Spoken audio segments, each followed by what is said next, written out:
Alright, good afternoon everyone. Uh, Remember last class we had explanations on temperatures, the temperature scales, conversion of scale from one scale to another, which assignment was given, and I believe so many of you returned the assignment and it was marked and turned back to them. So this time around we are going to chip in on how to make a simple calculations under those scales. After making the calculations, then we'll now see how we can jump to another part of the topic. When I say calculations under the scales is comparison, combining one scale with another to find a corresponding temperatures in both scales. So despite the fact that we started having problems like this were solved, but there are needs for us to revise yourself on it and solve. Now let's go and see one or two examples under there. Thank you. So looking at this example, the example said in a certain day a faulty thermometer reads 0.5 degrees Celsius and 100.5 degrees Celsius at both ice and steam points. Calculate the correct temperature when the faulty one reads 20 degrees Celsius. This is simple. What we are given here is only one thermometer, which is a faulty one.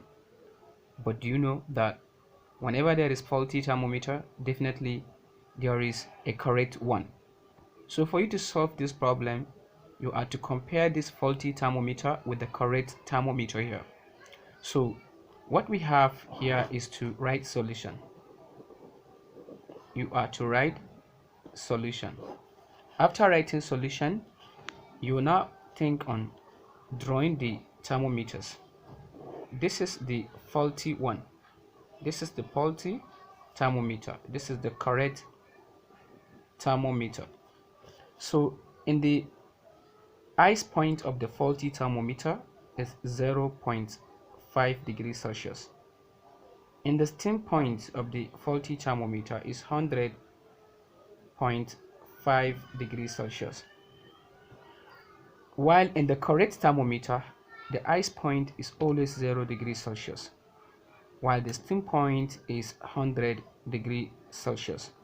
Now, the question says you should find the correct temperature. You should calculate the correct temperature when the faulty one reads 20 degrees Celsius. Now, if from here to here is 100, you know 20 will be somewhere around here, right? Then you not assume here is just 20. I hope you understand. Now, here is 20 degrees Celsius in the faulty one, while in the correct one should be x degree Celsius. Now, you are to find your x. Whatever the value of x you find should be the value of the temperature you are looking for in the correct scale. Now, what you will do here is to now use this formula. 20 degree Celsius minus 0.5 divided by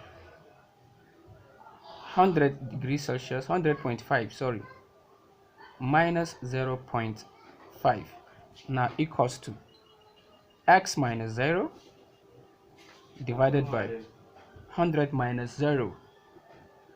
What we have now is 20 minus 0.5 is 19.5 divided by 100.5 minus 0.5 is 100 equals to x minus 0 is x, 100 minus 0 is 100.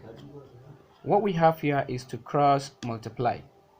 If you want to cross multiply this, meaning we have to see x times 100 equals to 19.5 times 100 again.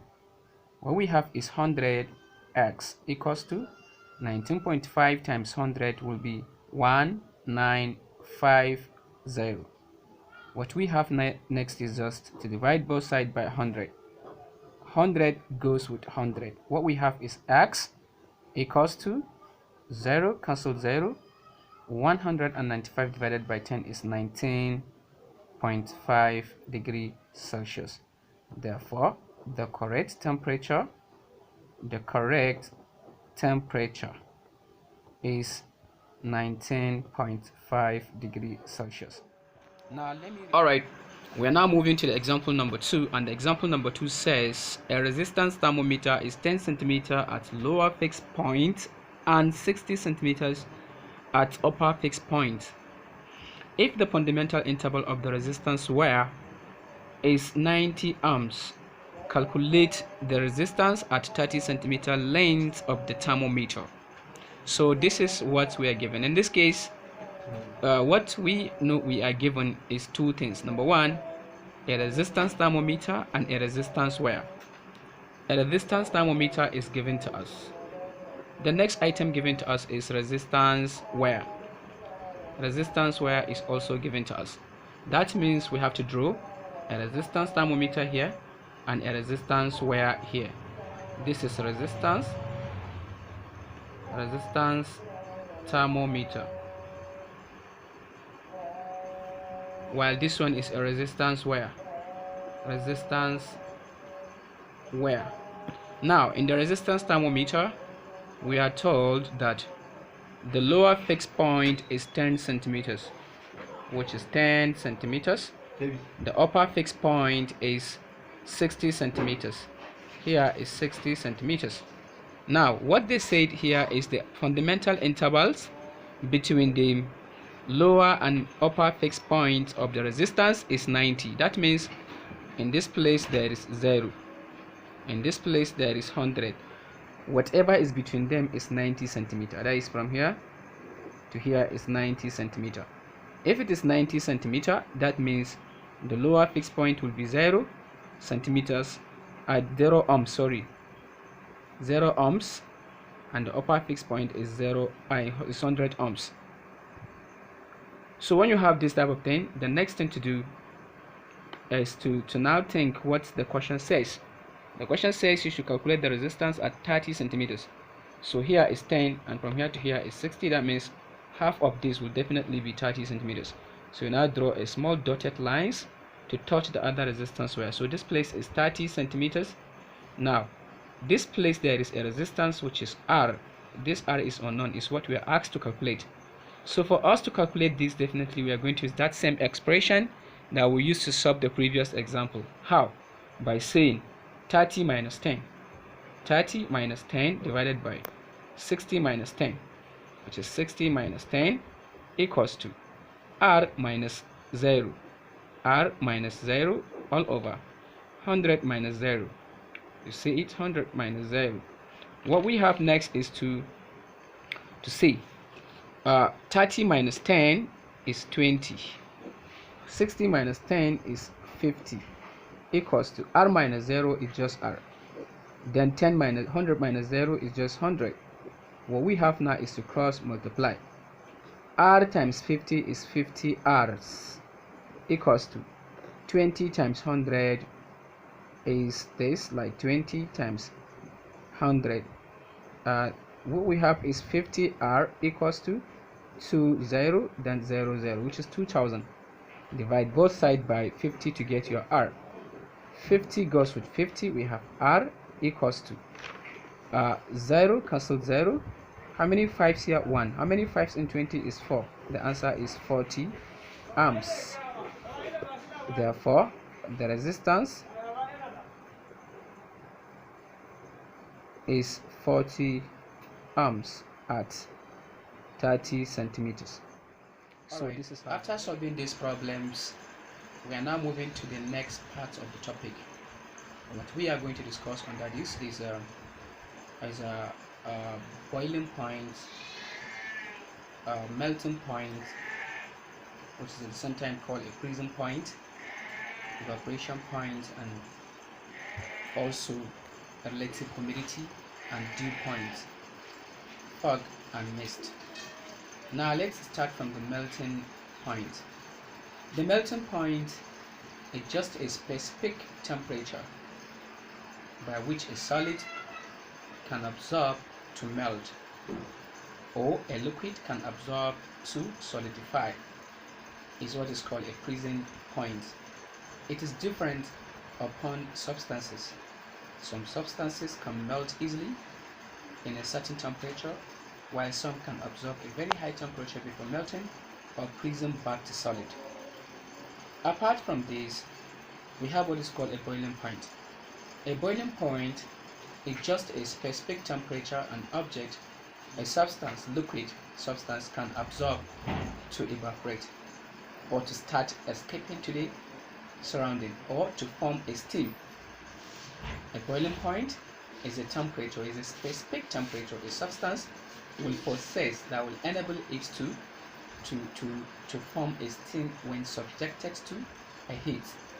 Example, the water has a boiling point of 100. Apart from water, so many substances have their own boiling point different from one another. So what we have next after boiling point is evaporation point. Evaporation point is a temperature which is not specific. Evaporation can occur at any given temperature, sometimes below the boiling point, sometimes above the boiling point, but mostly it occurs below the boiling point. Evaporation is just an escape of a liquid as a steam at a temperature either below or above the boiling point.